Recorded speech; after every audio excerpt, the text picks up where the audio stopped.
Olá, tudo bem? Eu me chamo Mônica Santana, eu sou ministrante da Oficina de Comunicação para Projetos Culturais, uma oficina que aconteceu dentro do âmbito do projeto Crioulo Laboratório de Artes Integradas, um projeto que foi realizado por mim, Mônica Santana, junto com Ramona Gaião e Priscila Filô.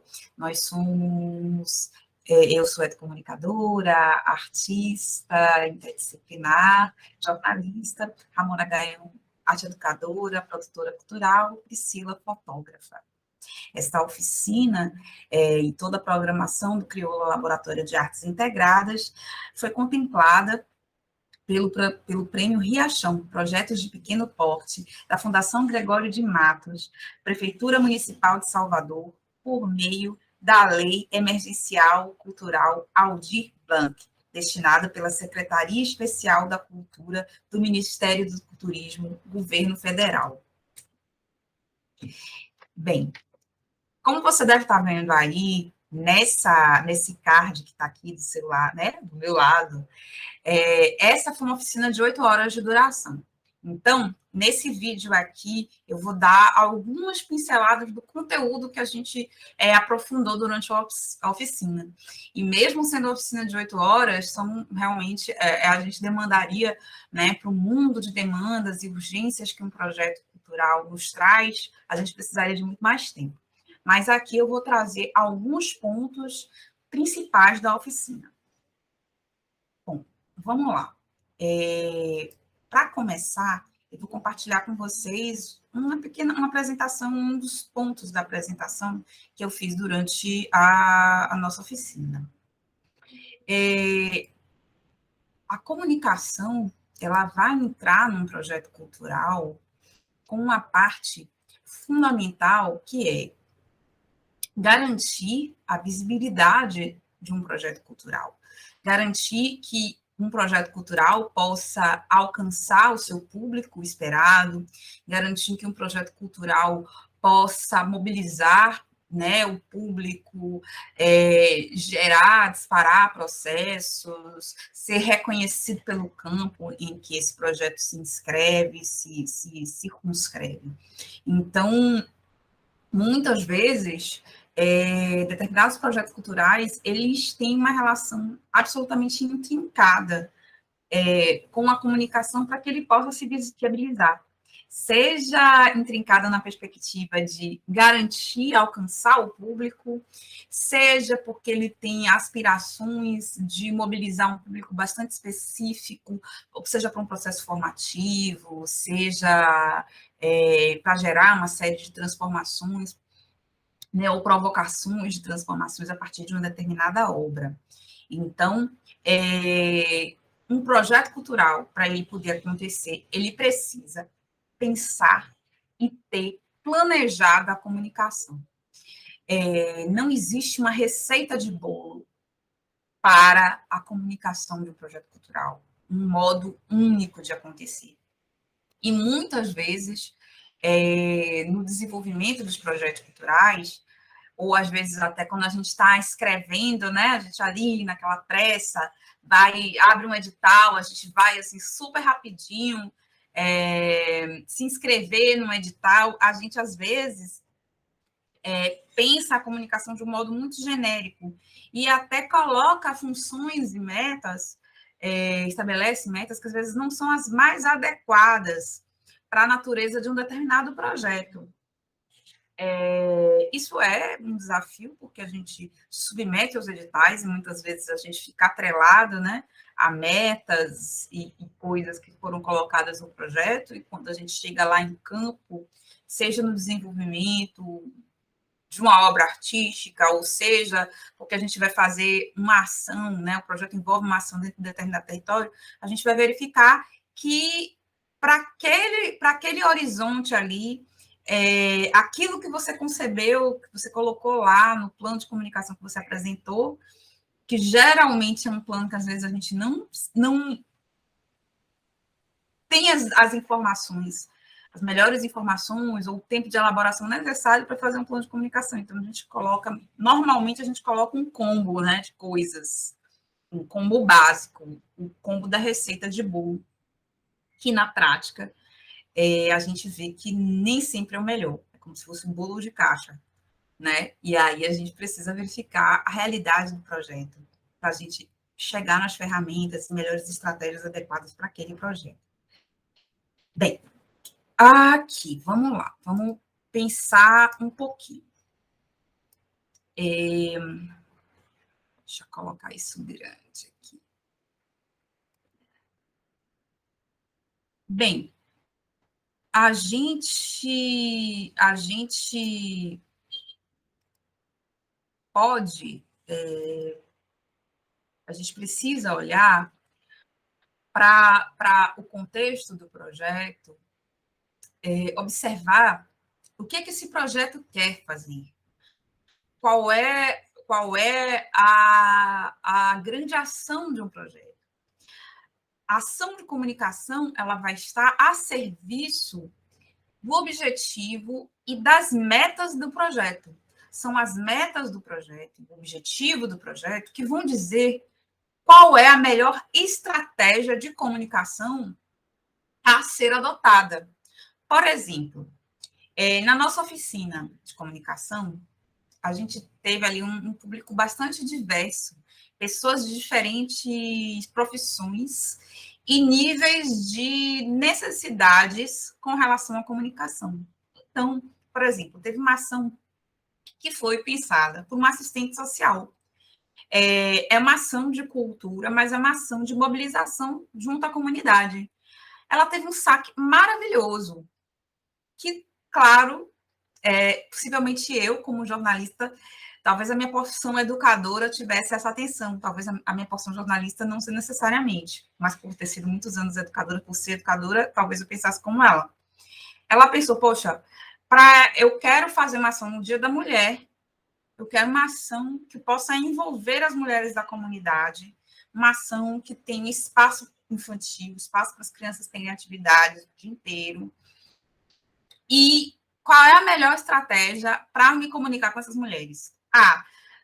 Carro de som é uma boa estratégia, uma estratégia local, né? Um carro de som que se desloca dentro de um território, ótimo.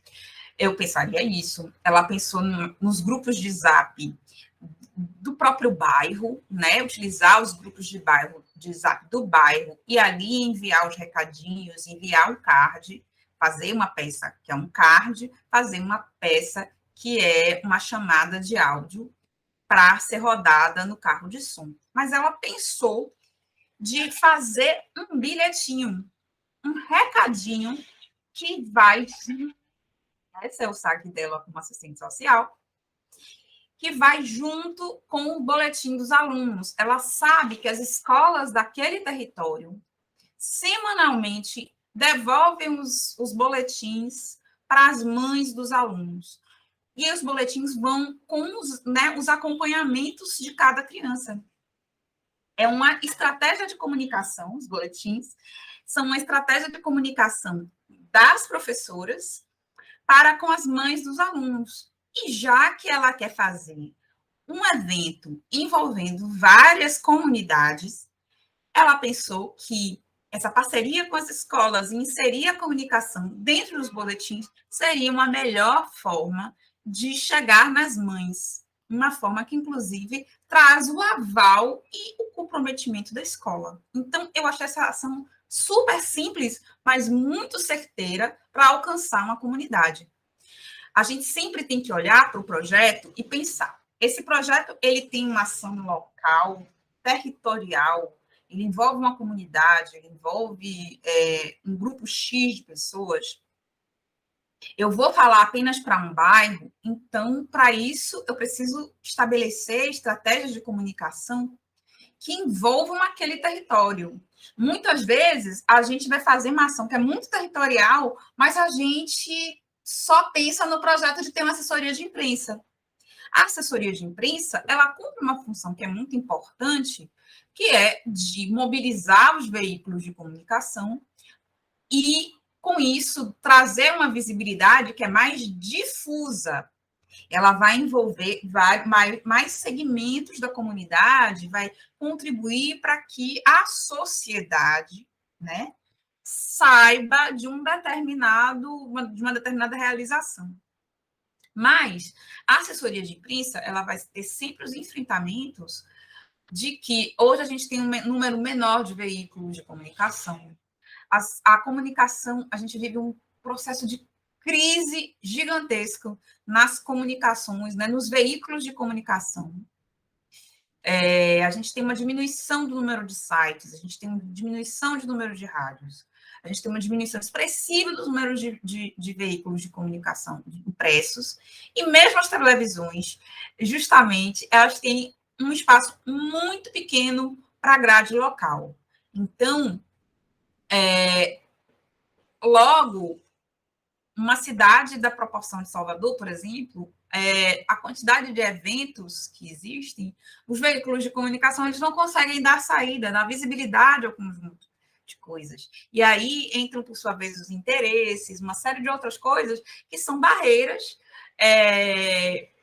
para que ações territoriais, ações de localidades consigam ter a devida e a merecida visibilidade. Com isso, não quero dizer que a gente não usa assessoria de imprensa. A gente deve usar assessoria de imprensa, só que de modo estratégico, sabendo qual é o momento mais oportuno, o que é que eu quero visibilizar, que alcance eu quero visibilizar, saber que o trabalho de assessoria de imprensa é uma construção de relação com os veículos, que às vezes a gente manda uma pauta, a gente não é atendido, mas na constância se estabelece uma relação e, consequentemente, um reconhecimento, e nisso as nossas pautas são melhores atendidas, vistas, e até a organização, o artista, o projeto, consegue se tornar uma fonte de informação para determinados veículos, mas isso leva tempo. E, normalmente, as nossas realidades são mais factuais, mais rápidas.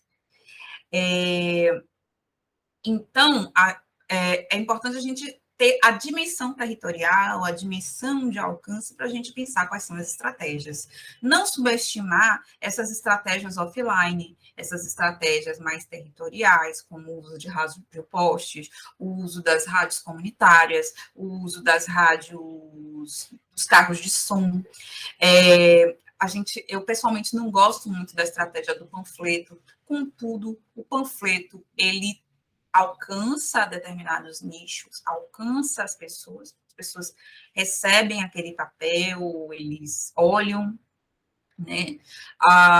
Sim, pensar as estratégias online, né? Entendendo e buscando entender os mecanismos, os contextos do online, né, as características do contexto online e também entender que, assim como no offline, o contexto online é uma grande disputa de atenção.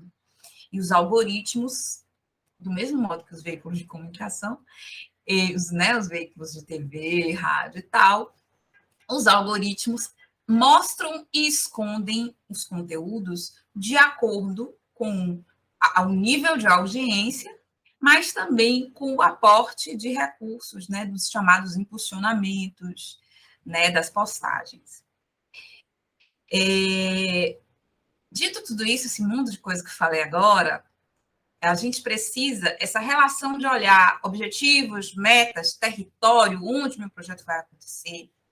A gente precisa também conhecer a mensagem a ser transmitida e, muitas vezes, ajustar a mensagem a ser transmitida com um meio de comunicação.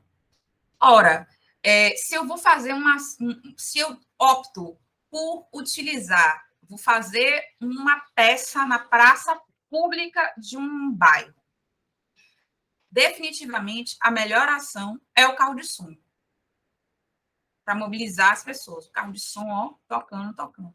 O carro de som, ele não pode ter um texto muito longo, ele precisa de ser um texto muito conciso, um texto muito breve, com as informações muito objetivas, com uma carga de entusiasmo, né? Uma música que entre na cabeça da pessoa e chame ela para sair de casa aí com a família ver a peça que vai acontecer na praça.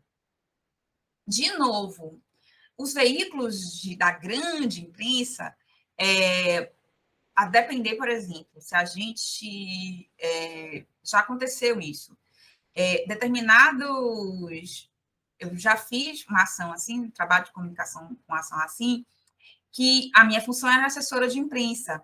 Só que a imprensa da região metropolitana de Salvador, a imprensa de Salvador, dá pouquíssima visibilidade para eventos que acontecem na região metropolitana. Então, a gente tem muita dificuldade de você ter uma cobertura, de você ter uma nota que mostre o que está acontecendo, de você ter uma matéria maior, né? As coisas são, enfim, a prioridade é capital e capital aí, centro da capital.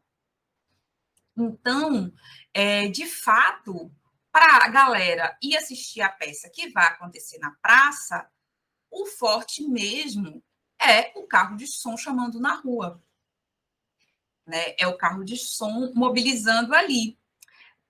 Quando a gente veio a ter matérias, quando a coisa aconteceu num espaço de um determinado bairro da cidade, que é um bairro nobre, né, da capital, e aí a gente vai ter matéria falando do que aconteceu, a gente pode ter uma cobertura, a gente consegue ter outros níveis de visibilidade, e a gente consegue atrair um público. Mas, se é uma ação territorial, se é uma ação periférica, a gente muitas vezes, essas estratégias territoriais, offline, elas têm uma importância muito grande. E o online também fazendo recorte territorial, fazendo recorte, seja de território, seja de nichos de público. É importante a gente também adequar a mensagem, seja adequar a mensagem ao meio. Então, eu dei esse exemplo de o texto que eu envio, que se eu preparo um texto que vai ser lido para um locutor que vai fazer uma chamada para o carro de som, a chamada vai ser uma. Se essa chamada vai ser veiculada numa rádio, o texto, o modo do locutor falar vai ser completamente diferente. São apelos e formatos distintos. O texto que eu vou mandar, um recadinho para o meu grupo de amigos no Zap, precisa ser diferente do que eu mandar um release para a imprensa. Muitas vezes eu recebo nos grupos de Zap releases, pessoas que pegam um release de uma determinada ação e mandam para divulgar para os seus próprios amigos. É uma ação? Só que a gente no Zap recebe um monte de mensagens. Se a mensagem que me chega ela é muito impessoal, ela tem um texto muito grande, ela tem uma quantidade de informação que na minha rotina não dá para ler, eu tenho um catatal de outras mensagens chegando, mensagens mais personalizadas e que demandam de uma resposta minha, eu vou passar batido. Então, perceba, por exemplo, que a gente precisa... Eu tenho uma peça de teatro, a minha comunicação no Zap, ela precisa ser pessoal, ela precisa gerar intimidade com as pessoas com quem eu estou conversando. É diferente do release que eu envio para a imprensa. É diferente do carro de som que vai circular nas ruas do bairro, convidando as pessoas para assistirem. É uma peça infantil e eu vou fazer uma panfletagem na porta de um colégio e vai ter uma panfletagem ali e aquele panfleto chega nos pais. E aí os pais, mas esse panfleto ele tem um determinado apelo, não é verdade? Quando eu estou nas redes sociais, vou fazer um vídeo dos artistas convidando para assistir o espetáculo. O discurso, como é que vai ser? Como é que é o convite para assistir um espetáculo na rede social? O que é que eu posso fazer de interessante, de instigante? Tudo isso eu tenho que pensar. Usar a mesma comunicação para diferentes meios não vai trazer o êxito necessário para a gente fazer uma comunicação eficiente. E a gente precisa sempre pensar, observar a comunicação, tanto internamente quanto externamente. Por exemplo, como assessora de imprensa, muitas vezes eu estive diante de situações de ter um evento que vai acontecer e esse evento concorrer com grandes eventos da cidade. Então, Ora, um grande festival de música que envolva nomes nacionais e internacionais, super populares, conhecidos de todo mundo, esse festival de música vai atrair as capas dos jornais, vai atrair as entrevistas de bancada.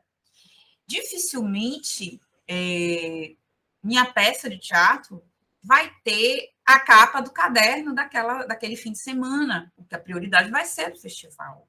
Isso não tem a ver com competência ou incompetência, mas no campo do jornalismo, né, que às vezes a gente fica, o assessor não conseguiu. Não é bem assim. Existe uma coisa dentro do jornalismo chamada critérios de noticiabilidade. Quanto mais conhecido e compartilhada for uma experiência, mais noticiável ela vai ser. É óbvio que isso não é absoluto, como eu mesma disse. Às vezes acontecem coisas super importantes na periferia, mas os veículos de comunicação não cobrem. Frequentemente, os veículos de comunicação vão à periferia das nossas cidades para falar de violência, e não necessariamente para falar das realizações, da potência da cena cultural que existe nos territórios. Por isso que a gente tem uma comunicação periférica. Por isso que a gente está fazendo, né, comunicadores negros e negras têm criado estratégias de perfurar essa grande comunicação, porque a gente sabe que os grandes veículos de comunicação não dão a devida visibilidade para os territórios. Porém, a gente precisa considerar e conhecer esses mecanismos para que a gente tanto crie estratégias, quanto também entenda as realidades e não tenha expectativas que não são condizentes. Então, a gente sempre tem que olhar o ambiente interno e o ambiente externo. E entender onde tem mais potência para a gente explorar, onde a gente pode ganhar e ganhar mais. Esse exercício de planejamento, a gente pode entrar em várias outras minúcias, né? Poxa, observar diferentes peças, diferentes estratégias para cada peça, enxergar o momento de lançamento, o cronograma, observar os recursos necessários, observar se esse público tem uma faixa etária muito determinada, em termos de rede social, será que para todo mundo o Instagram é a melhor rede? Ou se o meu projeto ele alcança uma faixa etária mais madura, será que o Instagram é a melhor rede ou seria o Facebook? Mas minha ação é com adolescentes, será que é o Instagram ou é o TikTok? O jeito que eu falo no TikTok é o mesmo jeito que eu falo no Facebook? Tudo isso é observação e uma busca de conhecimento das plataformas que eu vou usar para me comunicar, entender as dinâmicas e me ajustar a essas dinâmicas. E, como eu disse, tudo isso é muita coisa. Mas eu acho que esses pontos que vocês estão vendo aí nessa tela, buscar observar cada um desses pontos, tentar responder esses pontos e olhar para a realidade do seu projeto e propor sem medo, a depender da natureza do seu projeto, a rede social vai ser a melhor estratégia de comunicação. Pode ser que para o seu público, para o seu projeto, para as dimensões do seu projeto, pensar bem as estratégias offline sejam a melhor forma.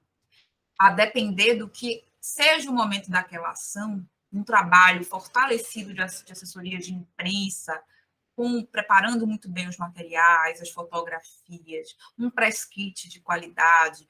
Se eu tenho condições, preparo um mimo, um brinde para entregar para jornalistas e influenciadores. Fazer uma estratégia de distribuição de convites para personalidades, a depender do que seja o projeto, essa é a estratégia necessária para a gente ter uma melhor visibilidade. Como eu disse, é preciso conhecer o projeto, compreender o projeto, olhar para ele, para suas metas, o ambiente interno, externo, a mensagem que se quer passar, os compromissos e propósitos dessa mensagem, tudo isso é o que vai orientar a qualidade da comunicação que você vai fazer. Conte comigo para tirar alguma dúvida, trocar alguma ideia. O meu arroba é Mônica Santana. No Instagram, o nosso e-mail é contato@criolaartesintegradas.com.br. escreve nesses 2 canais que a gente pode trocar mais uma ideia. Isso aqui é só uma pincelada sobre comunicação. Grande abraço.